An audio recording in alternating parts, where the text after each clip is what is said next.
Bismillahirrahmanirrahim. Assalamu alaikum dear students. Today my lecture is on types of kernels.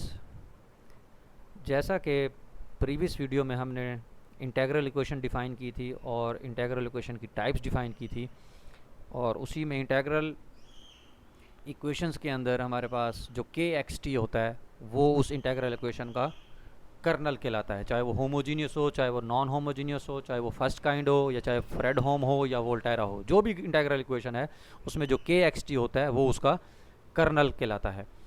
तो इस video में हमने define करना है कि कर्नल्स की कितनी टाइप्स हैं। तो स्पेशल काइंड्स ऑफ कर्नल्स। सबसे पहली टाइप इसकी है symmetric kernel. Definition: a kernel K X T is symmetric or complex symmetric or Hermitian। Complex या सिमेट्रिक, कम्प्लेक्स सिमेट्रिक या हर्मिशियन इसलिए लिखा गया है कि अगर हो सकता है जो कर्नल फंक्शन हमारे पास है वो कम्प्लेक्स भी हो सकता है। अगर वो कम्प्लेक्स हो तो उसमें हर्मिशियन लाजमी चेक करेंगे। हर्मिशियन मीन उसमें कॉन्जुगेट हम ले लेते हैं। तो कोई भी फंक्शन हमारे पास के एक्स टी जो है वो सिमेट्रिक तब होगा तब अगर हमारे पास के एक्स टी जो है इसमें हम वेरिएबल को इंटरचेंज कर देते हैं, यानी एक्स की जगह टी लगा देंगे और टी की जगह एक्स रिप्लेस कर देंगे और साथ उसका कॉन्जुगेट भी ले लेंगे। अगर के एक्स टी बराबर हो जाए के कॉन्जुगेट टी एक्स के, तो हम कहेंगे जो कर्नल के एक्स टी है वो सिमेट्रिक है। यानी अगर रियल सिमेट्रिक होगा तो के एक्स टी जो है वो के टी एक्स के ही बराबर होगा। लेकिन अगर वो के एक्स टी जो है अगर हम कम्प्लेक्स है तो फिर ज़ाहिर बात है हम इंटरचेंज करने के बाद कॉन्जुगेट भी लेंगे, तो के एक्स टी बराबर हो जाएगा के कॉन्जुगेट टी एक्स। जैसे हम रियल वैल्यू फंक्शन में पढ़ते हैं कि कोई भी एफ एक्स वाई फंक्शन हमारे पास है वो सिमेट्रिक तब होता है अगर एफ ऑफ एक्स वाई बराबर हो जाए एफ ऑफ वाई एक्स के। Where the bar denotes the complex conjugate, a real kernel kxt is symmetric if kxt बराबर है ktx। फॉर एग्जाम्पल, जैसा कि हमारे पास साइन x प्लस टी है या log xt है या x square T square plus x T plus 1 है, ये जितने भी हैं ये रियल सिमेट्रिक कर्नल्स हैं। यहाँ देखें x की जगह t लगा दें, t की जगह x लगा दें, तो हमारे पास ये फंक्शन जो हैं ये चेंज नहीं होंगे, दोबारा वही फंक्शंस आ जाएंगे।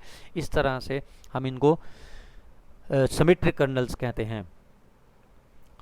और यहाँ देखें, जैसे यहाँ x की स्क्वायर है, यहाँ t की 3+1 है, लेकिन जब अगर x की जगह t लगाऊंगा और t की जगह x लगाऊंगा तो वो t की स्क्वायर और x की क्यूब बन जाएगा, तो वो फंक्शन चेंज हो जाएगा, इसलिए ये सिमेट्रिक कर्नल नहीं है।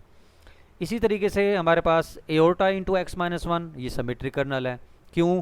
कि अगर जब हम x की जगह t लगाएंगे और t की जगह x लगाएंगे तो वो t माइनस एक्स आएगा, फिर उसमें से जब मैं माइनस कामन लूँगा तो वो माइनस बाहर आएगा।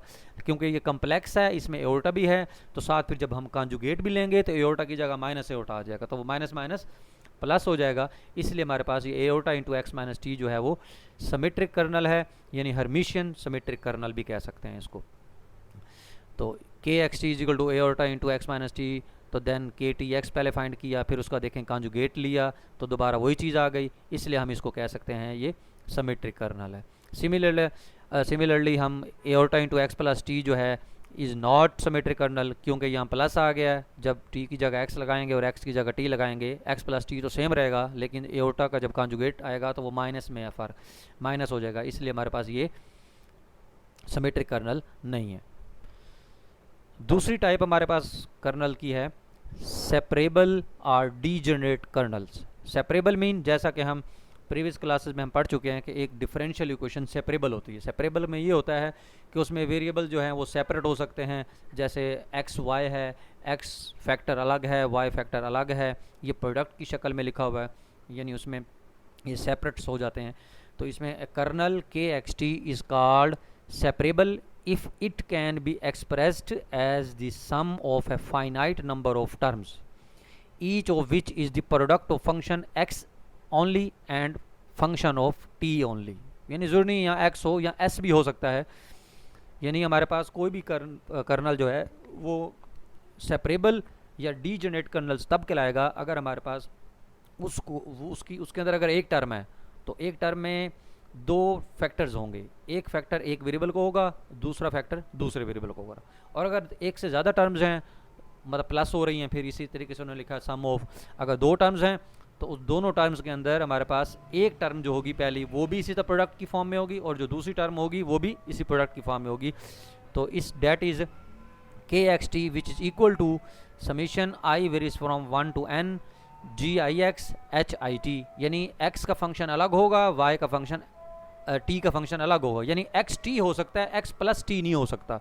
अगर x प्लस टी भी हो गया फॉर एग्जांपल, तो x इंटू वन लगा देंगे, यानी x का फंक्शन हो गया, 1 t का फंक्शन हो गया।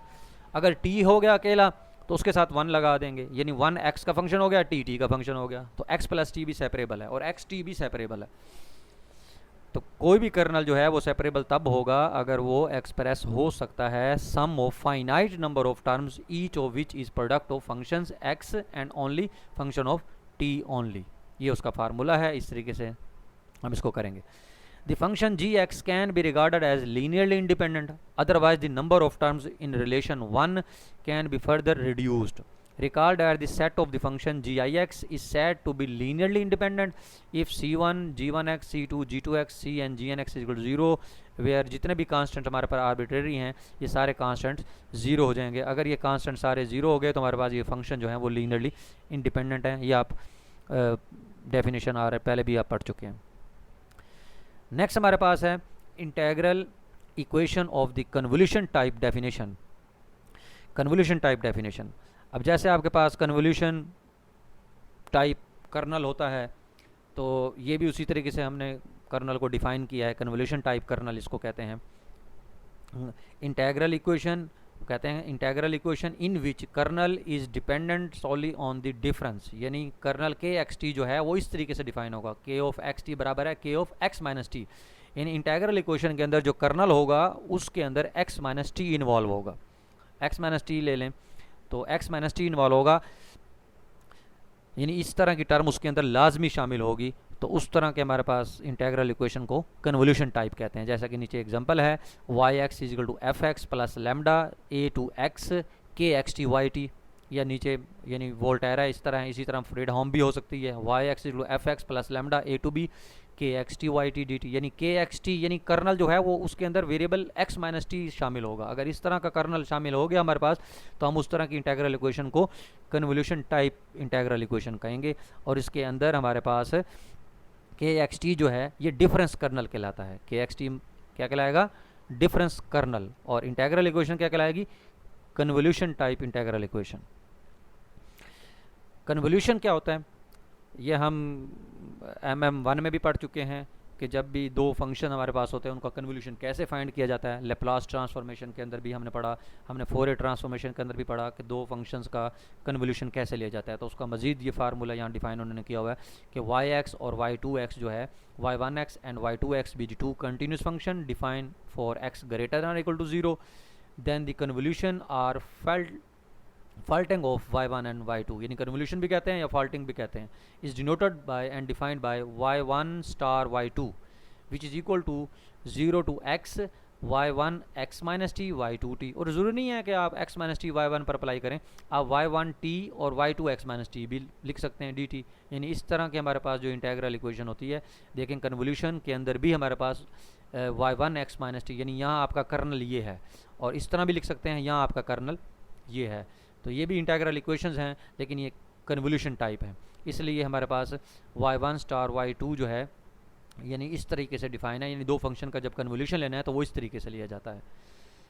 Note the convolution defined by the relation 4 is a particular case of the standard convolution. तो इन जनरल हमारे पास जो है y1 स्टार y2 बराबर हो जाएगा माइनस इन्फिनिटी से infinity y1 x minus T y2 या y1 t y2 x minus T. यानी ये जर्नल है, जो ऊपर है वो इन जनरल केस है, यानी माइनस इन्फिनिटी से इन्फिनिटी तक होल रेल लाइन है। लेकिन ये ऊपर 0 टू x जो हमने लिया वो हमने उस इंटरवल में हमने एक कंडीशन लगा दी है, यानी 0 और x के दरमियान।